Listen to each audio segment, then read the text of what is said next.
Dog was viciously attacked. One family is wondering why Maine law doesn't do more to prevent accidents like this from happening. And another Maine motorcyclist is killed, this time in the town of Casco. We're looking at crash data that shows that intersection could be dangerous. Plus, why this strawberry picking season is off to a slow start in Maine. This is News Center now.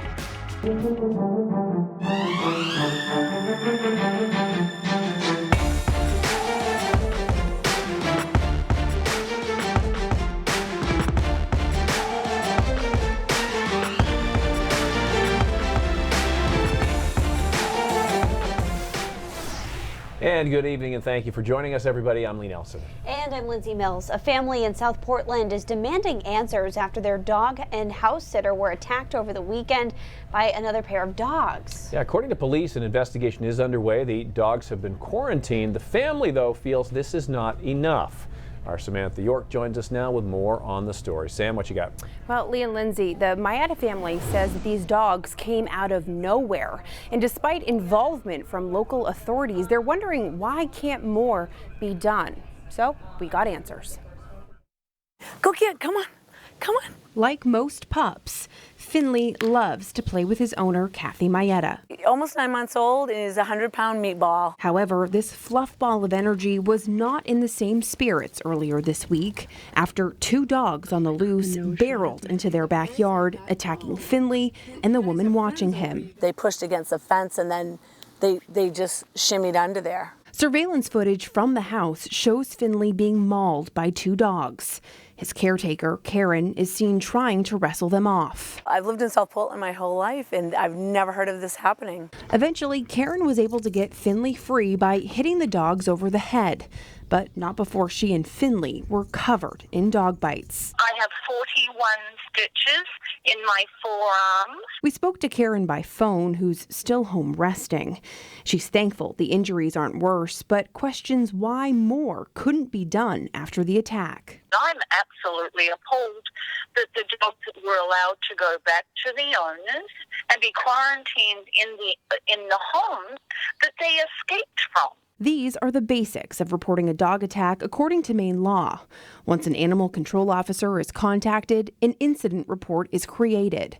Regardless of who or what the dog bit, it's required to be quarantined for 10 days.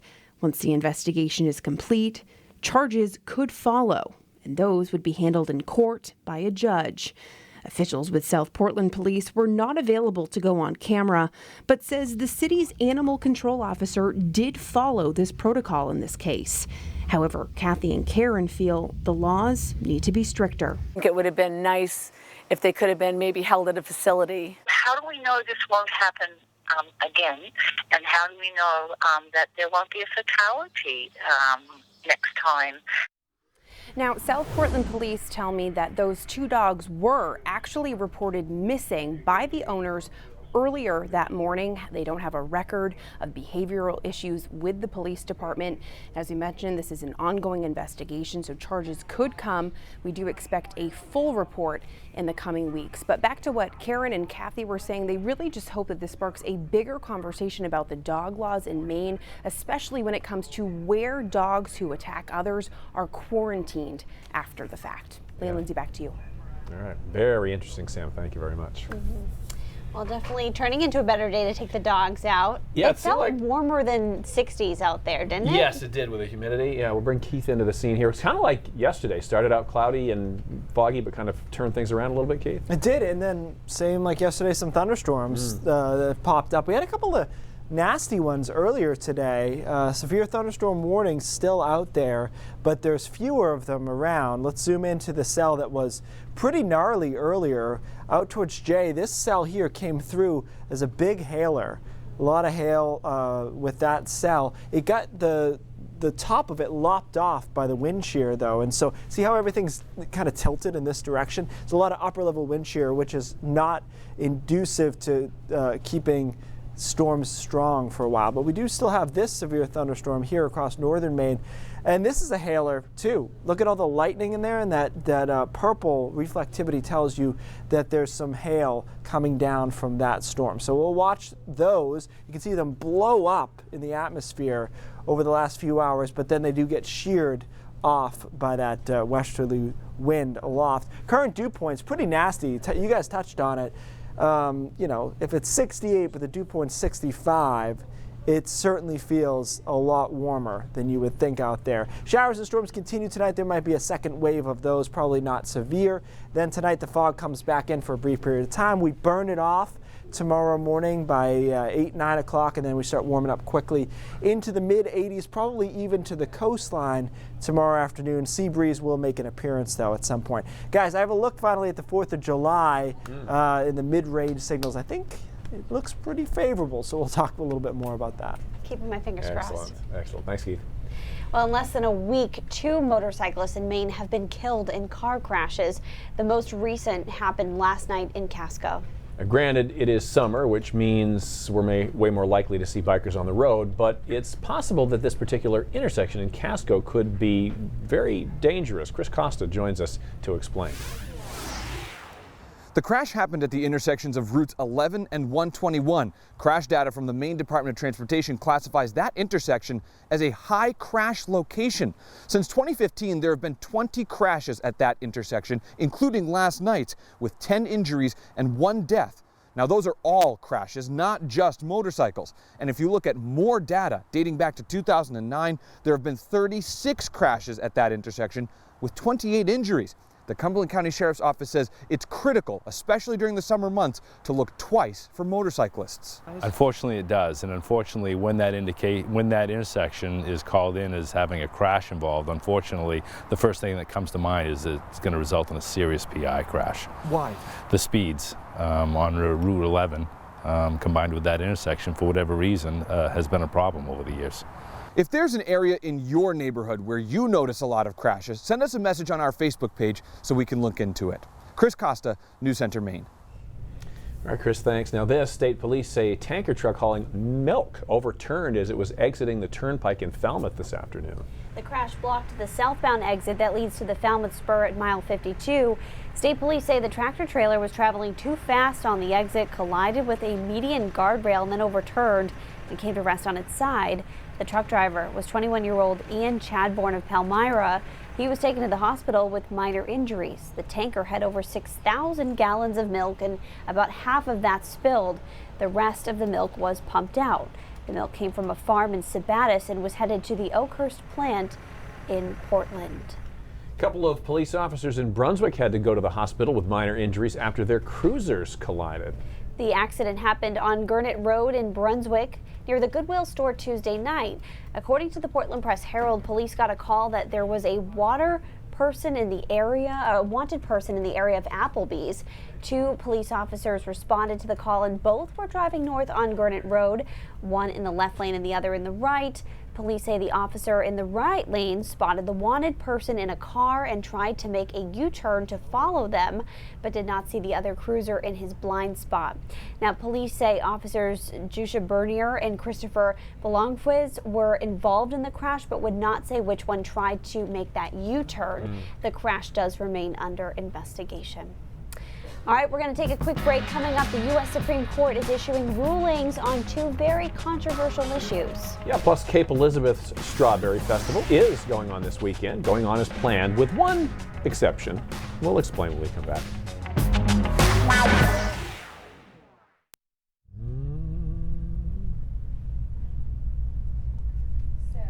Don't be sorry. It's funny, I can hear Sarah's voice in my ear clearer than I can hear Isaac's. Probably she gets closer to the mic. Yeah. How's everybody doing? Hello, out there in virtual world.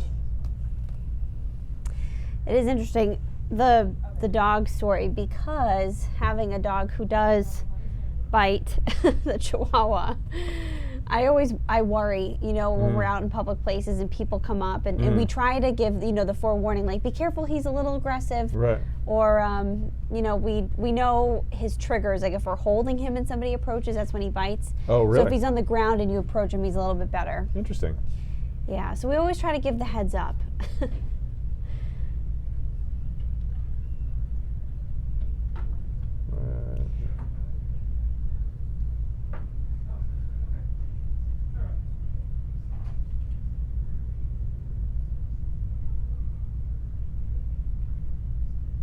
Teresa, commenting on that story as well, she says maybe the dogs who had been missing since that morning, or they were reported missing, maybe they were thirsty, scared, hungry, etc. So maybe, I think she's implying that maybe they were acting different than they normally do. That could be. She says thankfully it was not more severe than it was.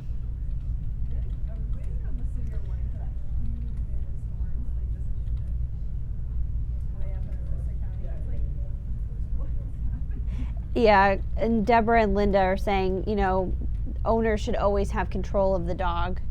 I do agree. It is a huge responsibility.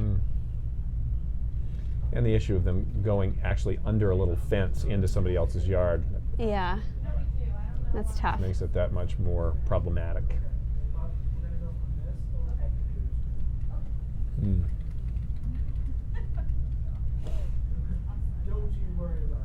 I had a woman actually at the dog park.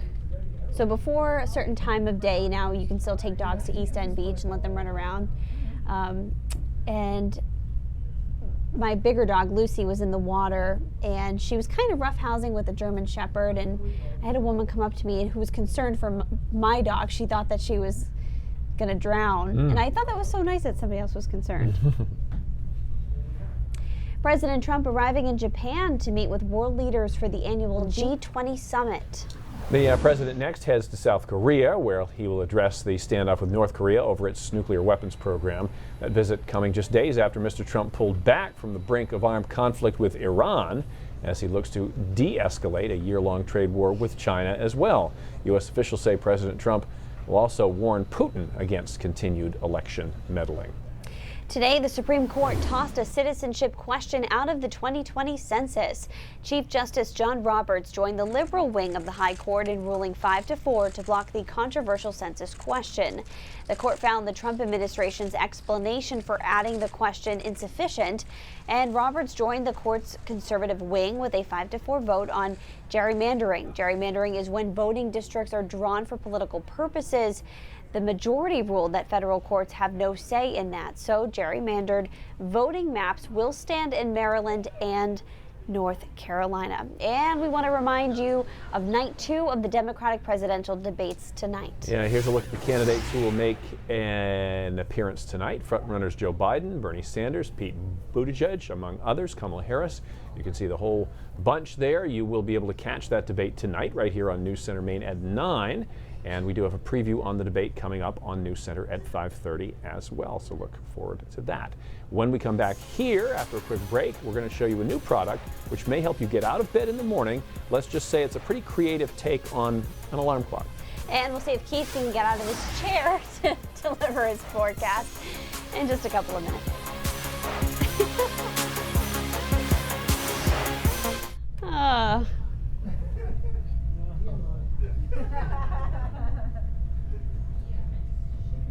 You're fine.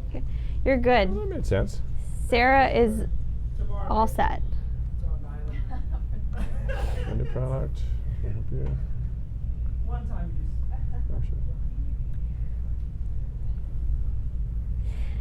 .com.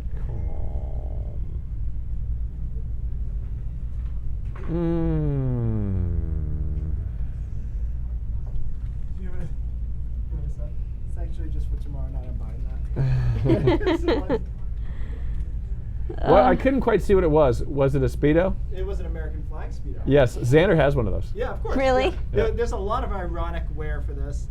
There was a guy in Sugarloaf in the hot tub one time, big guy, who had the American flag Speedo thong. No. And he just got out and was like, That's so aggressive. That's so he got out and aggressive. everybody was like, woo! Yeah. That's so aggressive. And then I was like, what if he wasn't kidding? Right. We were all like, oh, that's hilarious. Yeah, And he was like, what? exactly. Oh my gosh, that's funny. Yeah, Xander has one. It's funny too because he brought it out one time. Noah was having friends over, and Xander put it on and went and jumped in the pool, and Noah was not pleased at all. And so we actually had to hide the Speedo for a little while. Really? Yes. We did. Parenting continues. Yes, Late stages. yeah, we had to hide the Speedo for a little while. How far apart are they in age? 3 years. 3 years. Yeah.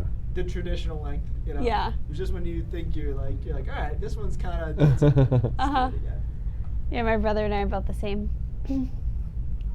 Yeah, Xander is just, he is himself. You cannot, change him. He just is who he is. And he is all out there. That's so funny. I think the Clam Festival's this weekend too in Yarmouth. Is it? Oh my gosh, is it really? We haven't talked at all about I think so. I saw that. Hey something Siri, about when is it. the Yarmouth Clam Festival? We usually go to it. I know. Yarmouth Clam Festival is on No. Sunday. Oh no. July 21st. Okay, I was July. gonna say, we usually go to that and do Yeah. little live shots and stuff. Then you get stuck there for like Oh my 8 God. hours. Oh, Yes. can't get out. Yes. Kathleen says she loves Xander on CYY. He's doing a great job. Thank you, Kathleen.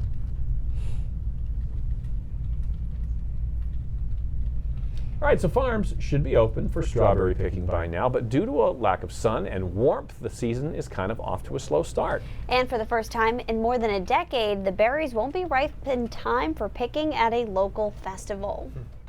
It's like having another child. If you ask Bill Bamford what it's like to run a strawberry farm, It's a lot of work, but it's outside. I love it. he'll tell you there's only so much he can control. It's been cold and wet and not much sun and fog. Without the sun and warmth, the strawberries are slow to ripen and won't be ready to pick in time for the Cape Elizabeth Strawberry Festival this weekend.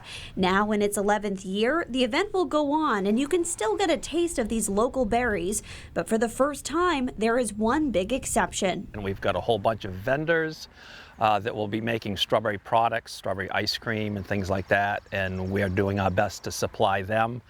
But at this point, we just don't have enough volume to open so people can come in and pick for themselves. Hi, thank you for calling Chipman Farm. Our strawberries are not ready yet. We're hoping to open at the very end of June. Maxwell Farm isn't alone. Hi, this is the Big Strawberry Farm. The strawberries this year are really late, and we'll have a better idea around the 30th as to when they might be opening. Farms in Poland and Sanford are feeling the sting of a slow start too. At Cherwargy Family Orchards in Levant, they were finally able to just open for picking. I think one year we actually opened July 4th or 5th for the first time, so we're not going to be the latest this year. Back in Cape Elizabeth, Bill Bamford hopes to open his 2 strawberry fields for picking sometime next week. We're pretty much up against the backside of things right now. We won't be setting any records, thank goodness, but it's pretty late. And Maine's strawberry industry, by the way, is valued at $4.5 million according to 2017 yield and price data from the USDA.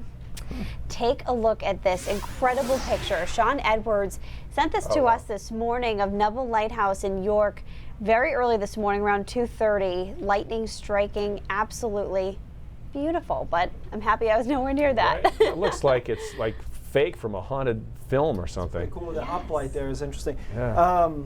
We talked yesterday about how the models kept saying, "Oh, the thunderstorms aren't going to get here," and I was like, "But they are," and sure enough, a lot of them did. Some of the best pictures are taken at weird hours like that, right? Like 2:30. You used to be up that time, but most people, not so much. I still remember trolling Todd when I had to wake up with Luca when he was first born, and I was like, "Look, I'm up at the same time, but I'm going back to bed." And I was like, I don't think I'll ever see that time of day again. No, well, you might be still up, but you're not going to get up. Right. Yeah. Let's have a look at some of the thunderstorms out there right now. And there was a really nasty one went through Jay about an hour ago with some pretty big hail. But now it has kind of fizzled out. It's two problems working against these storms. We've got a little bit of marine layer, and also we've got a lot of shear at the upper levels of the atmosphere, which kind of lops the top off some of these thunderstorms as they grow. So look at them, they explode. This is another hailer across northern Maine and into Aroostook County. We've got a few more of them. They explode, they get really vertical, and then the vertical part of it gets pulled away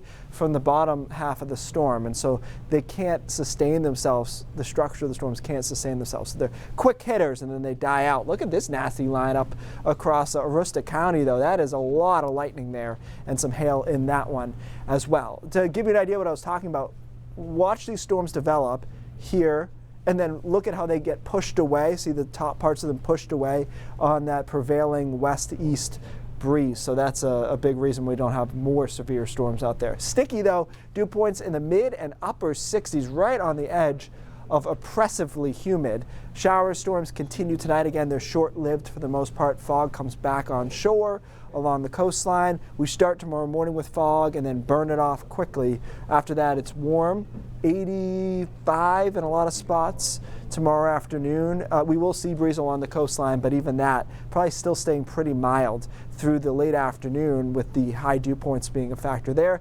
And then the weekend looks like it's been looking. It's convective. There's a lot of showers and thunderstorms around. It's not raining the whole time, but it's humid. Showers and thunderstorms are pretty dominant, I think, on Saturday.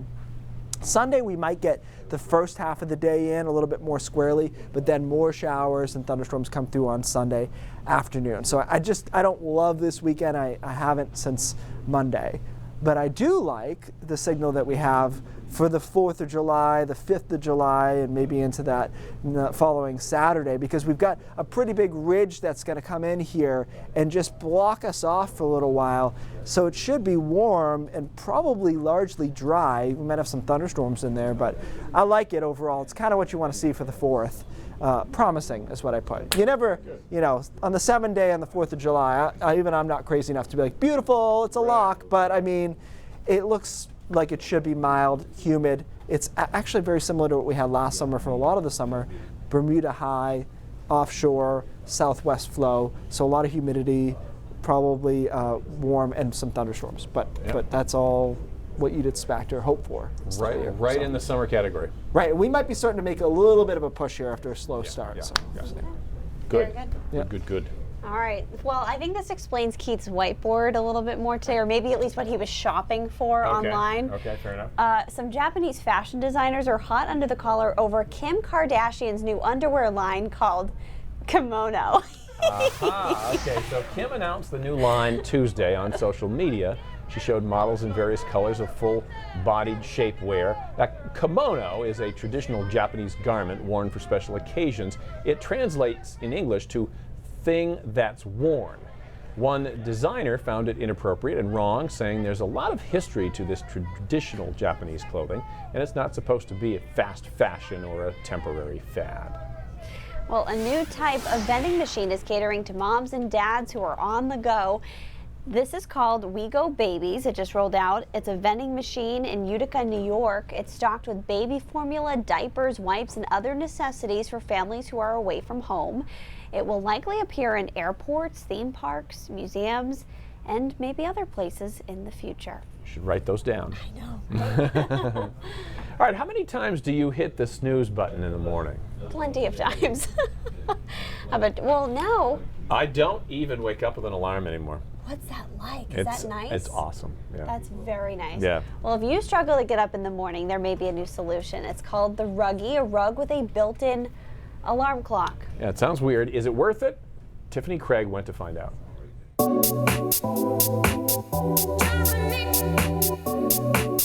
The Ruggie, an alarm clock built into a rug. And Catherine Yakova-Donato is all about trying it. Hopefully this will help my 12-year-old get out of bed without hitting the snooze button 11 million times. You set the time, the alarm, and put it on the floor. The only way to turn it off is by standing on it for at least 3 seconds. Here we go, morning one. Good morning. We know Libby hears it. It's set on the highest level, equivalent to the sound of a blender. Libby Lou, come on. A few seconds later, she rolls out. The Ruggy's the size of a bath mat with different alarms and volume levels. Yeah, we listened to all of them, and I kind of chose the one that was the most annoying. By morning 2, Libby hatches a plan involving her dog Chico. The twist on the old alarm clock isn't cheap. It's $75. Is it worth $75? Maybe it depends on how much you need it and how well it works for you. Had your mom not come in the room, could you have stayed in bed with that alarm going off? Probably not. I would probably have to shut it off. Libby Lou, come on. Ultimately, the hope is the Ruggy will get Libby off on the right foot. Well, both, actually. All right, Tiffany Craig reporting. So, I mean, can't you just put your alarm clock on the other side of the room? Doesn't that do exactly the same thing? Pretty much, but you can't throw the dog at it. Right. You know. Well, you can, but then we'll be doing a story on you tomorrow night. Exactly. So. Yeah, I've always wondered about that. I know some people put it on a Roomba or something too, so that they have to actually get up and chase it. That is something else. People, just get out of bed. I know. Just wake up. Says the guy who used to wake up at 2 in the morning. You can do it at that hour for that long. Right. How many years? We're at 30. My gosh. Plus, No, 31 he's too. not angry or No.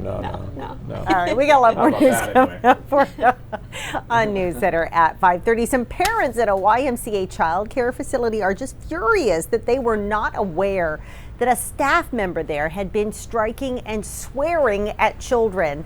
And they partly blame DHHS for not being more transparent about the accusations. We've got that story for you. And so many candidates, so little time. The second round of the Democratic presidential candidate debates is tonight. They couldn't get all of them on one stage at one time. We're going to take a look at the big contenders taking the stage tonight. That's all ahead at 5:30. Back to you. Cross your fingers for clean audio this evening too on the show. Part of me inside died, just kind of knowing that could be us any night, you know. It's a lot to manage, though. That many people. Sure is. It Sure is. is. Yeah, absolutely. A lot of candidates. Maybe it's brain drop worthy. We're back with brain drops after this. Yeah. Oh, just a lot of logistics. Yeah, right. The person on the audio board, so they got 10 mics just for the candidates. Yeah. Then Right. The mics of all of us. And then there were 5 moderators yesterday. I wonder if they actually had a full run through, like a practice. Paul, that's a great question. It probably has to be hand washed or spot cleaned, unless it has like a removable battery or something. For this, I'll just stand. Yeah, thank you, Alex.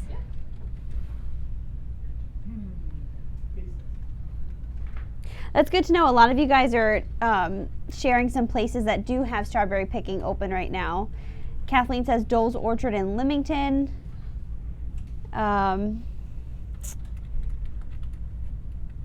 Seacoast, New Hampshire, Applecrest.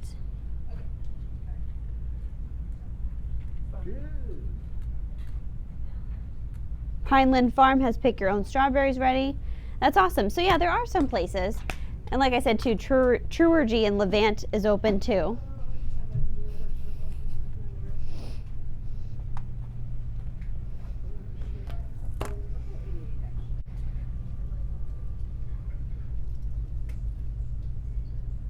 Ta-da!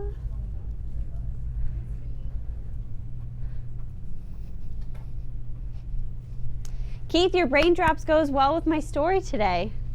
Perfect. Yes.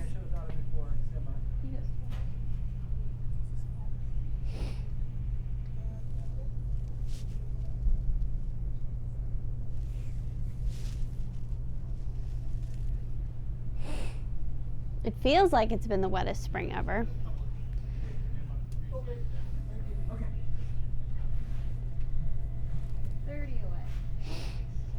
Yeah, the farmer today was saying I can make water. We have, the irrigation system. We can water the strawberries, but I can't make the sun. So, but he said it's a delicate balance because sometimes the strawberries can get sunburned if they're getting direct sunlight. Really? Or if they're covered in water, the water can like magnify the sun. Strawberries are one of my favorites. They're so good. All right, I got this question repeatedly over the past month. This must have been the wettest spring ever, right? So we did some digging. Question mark, answer, not so much. 2019 had 11.98 inches of rain in the season, so spring season that ended on June 1st. The record was actually set back in 1983, and so that position of about 12 inches is only 31st out of 79. Wettest spring ever was 22.5 inches of rain. So relatively speaking, there was just not nearly as much rain this year as the record year. However, and this is the same case in Bangor, by the way. It's pretty much just middle of the pack as far as amount of precip. But I thought, okay, but what if we think of this another way? What if we query it by number of days in which it rained 0.01 inches or more? So days that it just ran. I don't have a graphic for this, sorry. Fifth all time for that. So the number of days that it did rain, it was the fifth on record for that. So total amount, not so much, but number of days, which I would argue is probably more how people perceive rain than the amount.